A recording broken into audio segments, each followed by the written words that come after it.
এ পড়ে। তবে বানরটাকে দেখে সবাই বুঝতে পারে যে সে খুব ভয় পেয়ে আছে। অর্থাৎ কং যে বিপদের মুখে পড়েছিল সেখান থেকে কোনো রকমে প্রাণ বাঁচিয়ে নিরাপদ জায়গায় ফিরে এসেছে।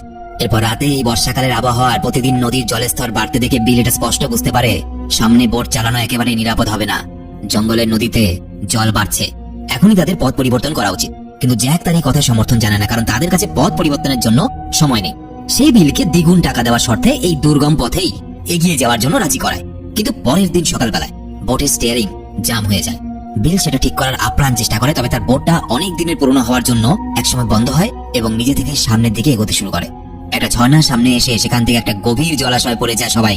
এরপর তারা কোনো রকমে প্রাণে বাঁচে। তাদের জিনিসগুলো জলে পড়ে যাওয়ার কারণে ভাসতে শুরু করে, আর বোটটা উপর থেকে নিচে পড়ায় ভেঙে যায়। তারা কিছুই বাঁচাতে না পেরে কোনো রকমে সাঁতরে পারে উঠে আসে। এই সময় তাদের কাছে যেটুকু অবশিষ্ট আছে, অর্থাৎ যে সমস্ত যন্ত্রপাতি ছিল, সেগুলো জলে পড়ার কারণে নষ্ট হয়ে গেছে। তাদের কাছে কোনো খাবারও নেই, শুধুমাত্র